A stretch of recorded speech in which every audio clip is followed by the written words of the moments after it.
Uh, yeah, yeah. Just 1 second. Sorry, I was making a call. Let me grab my key. Anyway, we're it's your point. Sorry, no dimensions. What even was that opening bit? Anyway, so we're talking about today Ten Gokaiger. Um, I've been waiting a long, long time for this one. Gokaiger, if you don't know, if you're newer to the channel and all of that, Gokaiger was the first Sentai I ever watched. 1 second here. Make sure my computer doesn't die while I'm recording. Hold on a second here. There we go. Anyway, so it was the first Sentai I ever watched, which is kind of crazy when you think about it because Gokaiger is an anniversary season, going back and hitting on all these different Sentai leading up. It was a 35th anniversary season. So you'd think, like, why? Why would you do this? Like, why would that be the first one? I don't know why. I think I wanted to get into Sentai. I was already into Rider at that point, I think, or very recently. And I was like, this one looks really cool. And I ended up binging all of it in like 2 weeks or something like that. And I loved it.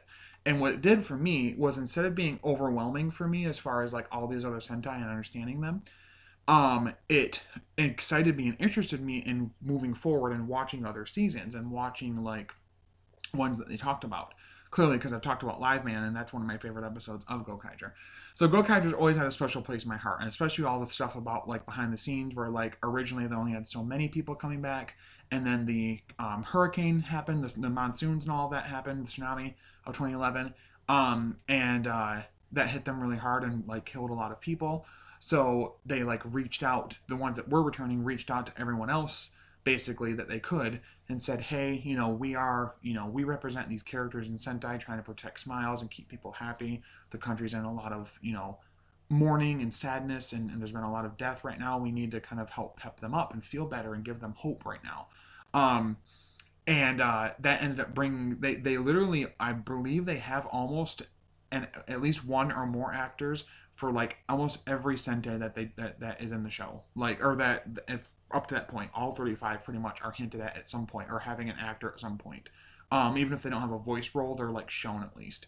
And that was really cool. And other things too, like there was like some statue, like a Super Sentai statue of some kind, or maybe a Kamen Rider one or both, that was left undamaged basically with the tsunami, which I thought was really cool. So again, Gokaiger has a lot of really like awesome feelings attached to it for a lot of people, myself included. Um, and I recently, in the last few months, had rewatched it, and it was even better rewatching it now that I watched so many other Sentai beforehand. Um, so having Gokaiger as a concept was really cool to hear that they're going to go back to that and have like a 10 years after thing. They've done this with a few Sentai. I think Deca Ranger got it, Goanger got it, or not Ninja, I'm sorry, Hurricaneger has gotten it. And a few other ones have gotten this 10 years later, basically, movie where it's a plot and they're a little bit older. It's 10 years after their show was done, and, we move on with the plot and all of that. So I was really pumped for this. I was a little sad because of how much farther into 2022 it was going to come out physically for people to be able to like get it subtitled and all that. But it did recently premiere in theaters, and somehow people were able to get it and get it subtitled. And I've watched it, and it is it's magical. What I kind of like about it the most, when I originally first watched it, I paused it for a second because I didn't think it was real. I didn't think this was reality, that I was actually watching it. But what I like about it the most is that it doesn't overstay its welcome at all, and I like that. It's not like crazy long, and it does enough with its runtime to not need to be that long. I can do the little key flip thing. I like that. I don't know. I like the Ranger keys a lot. So I like that. I like that it wasn't going to be this like expansive 2 hour movie or something like that. It was like an hour and some change or something like that, and I think that's good. Going forward, a lot of plot spoilers here. I do apologize, but it's to talk about the film and kind of give my thoughts and everything. So the main plot of it is we have this Super Sentai Derby going on Earth, where essentially the Sentai heroes have allowed Guy to use their keys, and this technology this group has made basically I don't know how they got it, but it seems like they must have either replicated or gotten pieces of what's it, Bosco's like trumpet thing he used to summon the Ranger keys and make the copies or whatever. They utilize some part of that to create basically Ranger copies to like fight, and people bet on it and stuff. And it's kind of cool because it's not the real actual heroes. It's just, them kind of just doing these like random generated battles, and people will like gamble on it and stuff like that. And it's kind of this cool thing where it's like bringing people together, and like they're learning about all these Sentai and stuff. And actually, the Gakken Sentai Encyclopedia 2021 that just came out recently is shown in the like movie as like it's a canon thing in universe, almost like Guy must have worked on it. We also find out that Guy is working with this group, and that so in the years since Gokaiger, that as far as we know, the original team is kind of disbanded, sort of. We do see the Gokai Galleon is completely wrecked and destroyed, which is very sad, and it really hurt my heart to see that. Um, and that Marvelous has an eye patch and is like badly hurt and stuff like that. And pretty much everybody is separate from each other. And it's really sad because when you first watch it, you're like, oh my god, are they really like not friends with each other? But then as you start watching, you start remembering that there was lots of moments in Gokaiger where they acted like that's what was going on, but in reality they had a plan. So the beginning of it starts with Dando Goyer, with Doc Hakusan, there, and he meets up with Guy, and they're really excited to see each other. And there's a bunch of memeable faces that Guy makes in this. It's just great. I love Ikari Guy. He's one of my favorite characters. He is basically me as a character, and I love him with all of my heart. So he's explaining everything to him, and Doc kind of feels a little awkward that this is what they're doing with the powers. And to an extent, it is a little weird. Like, I get what they're going for, but you know that there's something else going on here. And so we go on with the plot, and he does a couple of fights where he's like, oh, I won, and then he starts losing or whatever. And they both get captured. They try to, because he's not agreeing with what they're doing, and tries to like make that clear. And we even see that it's not the same actor, it's another person, but what's supposed to be the boy from Gokaiger who, like in the first or second episode, like stole Marvelous's changer and the Shinkenger key and transformed. We see him again. He's working with this group, and he's a pretty like decent part of the plot actually.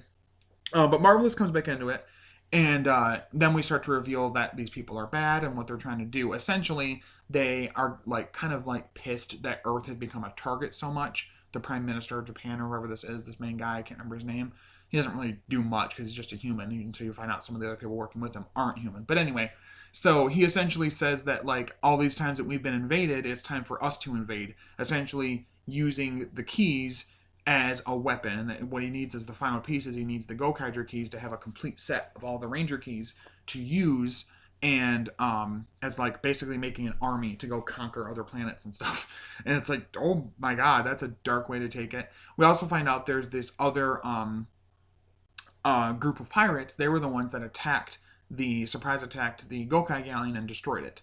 And that's what Marvelous is on Earth for, is to get revenge for that. And he even fights Guy, and they actually say like it's a fight to the death and blah blah blah. And he doesn't want to kill Guy. He can't. Like, he's his comrade. Guy is on one side believing in this whole thing about like the group that he's representing and all of that, and that Marvelous needs to calm down. And Marvelous on the other side is like, you got to see through the bullshit and see that they're not telling you the truth. And so they fight, and actually Guy ends up nearly beating him only because there's like a member of their group that uses their powers to like psychically hold him back for a minute, which he remembers that is something that happened before, so he knows somebody there is part of that group. I think the Bankook Pirates or something pirate group. Anyway, we find out there's this separate space pirate group. There's three of them. There's one that's played by the guy who played Oren Pierre Alfonso in Gaim, Bravo, Commander Bravo. Mr. Dangerous. So he's in there as one of them. There's a female that is one of them, and then there's their main leader guy. And they're like the ones that are messing with all of this. We also see Luca come back into it, Milfy, the Gokai Yellow, and she, you see at one point, goes to Crystalia and actually talks to Takamichi and gets this revealing mirror thing that ends up revealing their form so they can see that they're bad. And of course, this shatters the one kid that was using the Shinken Red Key, because he really thought this was like a good thing and that the Gokaigers were just being dicks, basically. Joe comes back into it, of course, and Ahim, and Joe mentions that he went to the wreckage of the Gokai Galleon and found its core, this like crystal thing, and kept it. because it's like it was like its last piece of it, and Marvelous mentions it's like the last piece of its soul, basically. So they all kind of slowly start coming back together, and they're not like fully back together because you can see they're kind of still bickering a little bit, but they have a plan set up of sorts. Essentially, they sent Luca, I think was it Luca or Ahim, one of the two of them to Crystalia to get that mirror to reveal the aliens to everybody. And Dom was also in on the plan, trying to find out more, kind of getting like intel and everything, and infiltrating the group. And Guy was kind of left in the dust a little bit, but they kind of needed to because they knew how excitable he is, that it would be not a good idea to get him, like put him in right away to the plan. But I like this because it's honing in on the whole thing of them being pirates, and that yes, they're family, yes, they trust each other, and yes, they work together, but they're willing to kind of do things in kind of a different way and make people think they're not working together, or that they're willing to sell each other out to get to their goal, which is to protect these powers and protect these teams that the powers came from. And I really like that. I think that's really one of the like hallmarks of the series, because like I said, they start the whole series off in Gokaiger as these like jerks who just want treasure, and they end it as these jerks who want treasure, but they also want to protect Earth. They realize their place in the Sentai, legacy, and want to protect the people and the powers and their legacy that came before them. So we do finally get them Gokai changing. It's so great. It's mainly just Marvelous and Ahim that do it, and they do it in different Red Rangers. Ahim becomes Ryusol Red, so with the skirt. That's pretty cool. And Kirame Red with the skirt. And I think Marvelous becomes, he does Gokai change into, what is it? Zio Eagle, which is funny because Zio Eagle kicked his butt in their episode and in the I think the Psycho battle as well. It's kind of funny. And then they both Gokai change at the same time into Lupin and Patron Ichigo. Lupin Red and Patron Ichigo. So that was really cool seeing those Gokai changes. We also get Don and Luca swapping keys at one point for some reason. I can't remember why. I think they just accidentally do or something. And transforming, so we get a male Gokai yellow suit and a female Gokai green suit, which is kind of cool. So again, it gets all revealed to the world basically that the aliens were part of this and they're messing with everything. And so Guy wants to help get these keys out of there. We actually see a new key for the what's that called, for Kirame Silver. So I'm guessing there's going to be more Ranger keys coming out pretty soon. I know there's some that have been announced, like with the Red Ranger ones with the Memorial Mobile Rates and the, what we're going to talk about in a minute, the Gokai Cross, Gokai Galleon key thing. So they all transform together. They do their roll call. They're kicking butt. And they end up, I think Joe has the crystal and he's like, hey, it's reacting, whatever. And what's his name takes it, Marvelous does, and it ends up transforming itself into the Gokai Galleon, Gokai Cross key or whatever. Little boat thing. It's a tiny little boat. And he uses it, Joe does, Gokai change, and it makes them all into their cross modes. So Joe gets like a sword hand thing. I believe Don gets like missiles to shoot. The girls both get leg armor things that shoot like cannonballs and missiles as well. And Marvelous gets the one armor we've seen. So they fight for a while that way separately. They defeat the two other like subordinate people of the rival pirate gang, and they're going after the main guy. He's kind of kicking their butt a little bit, and they go into full Gokai Cross mode, and they turn the key. So they have like the little boat, they put it onto the changer here, right here, boom, and then they turn the key on it as well. Like you put it in there and it does stuff, but then the key itself you can turn. And brings out Gokai Cross mode, where basically just puts all the weapons onto Marvelous himself, which is really cool. So they do that, gets all put together, and he's in full battleizer mode basically. And it says like the full like thing to it. It's like 10 Gokaiger, congratulations, and all this other stuff. And they of course defeat the final big bad and end up clearly getting the keys back to the people that need them. And it all works out in the end. It was a little quickly paced, and I wish that Guy would have been in on the plan a little bit more. I don't think that the pirate gang in it is the best villains. I mean, all anybody cared about was to see the Gokaigers again, the actors, and to see them Gokai change into the other forms they were going to get. So we get that, and that's good. I think if maybe, I know I mentioned that I liked that it was a shorter one time, but if it was a little bit longer and it would have had more to focus on the bad guys and have them have a deeper connection or more characterization, that would have been good. I don't hate them, but I don't think they're like the most like well developed, unfortunately. The fight scenes and the Gokai changes in this are absolutely beautiful. Seeing them come back and exactly fight the way that we've seen them before with no pause, all of them acting the way they do, especially with all of them, like a good chunk of them being pretty famous now and doing a lot of things past Toku stuff. Well, Luca has actress Mao, whatever her name is, has come back to do a lot of different things, voices and stuff like that, in Rider and in Sentai, whatever. But a lot of them have gone on to do other things, and to see them all, but see that they're all willing to come back to be in this show, come back together as this little family, and do this 10 years after special is really special for me. I really enjoyed it, and honestly got kind of choked up near the end of it. It's a really special like love letter to Gokaiger fans and Gokaiger itself. And I kind of like that we only got like a certain amount of the Gokai changes. I wish that more of it got spread out to more of the team, and it wasn't just Luca and not Luca, I'm sorry, Ahim and Marvelous doing it. But I do get it that they probably only had like a certain amount of time to do those and to show off those changes and what they look like. Plus, they're promoting the keys, the Red Ranger keys that are going to come with the memorial. Well, right, this is not the memorial, by the way. That hasn't even come out yet. And I don't probably plan on getting it. But yeah, so like I said, overall, a lot of fun. I really do enjoy it. If you're a fan of Gokaiger or a fan of Super Sentai, definitely watch it. What's interesting with it, with Gokaiger being an anniversary season, is that really honed in on like homaging these other seasons, whereas this was able to just really hone in on and explore the characters and really like focus on them and not worry about the like legacy stuff, which I thought was great. Which is why Zenkaiger works so well. That approach was really good, really genius in my opinion. One funny thing too, so I mentioned that Marvelous has an eye patch. So they near the end of the film, they're eating some ramen at that one shop that got like destroyed in like the first episode while they were trying to eat. And they're eating some ramen and some food and stuff.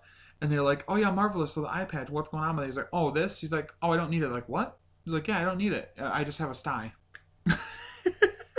So at this time we thought that he like, with how the previews were set up, that like guy hurt him in that fight, and that didn't happen. Or like he was maybe injured by this rival pirate gang, whatever. No, he just had a sty and he wanted to cover it up while it healed.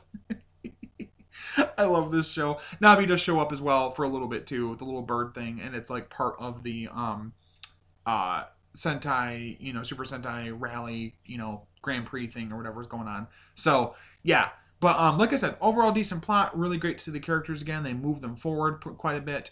The Gokai Cross mode is really cool. Seeing them have their individual weapons and it all come together on Marvelous is like a battleizer pretty much. A bit of a clusterfuck battleizer, but still a battleizer, sort of.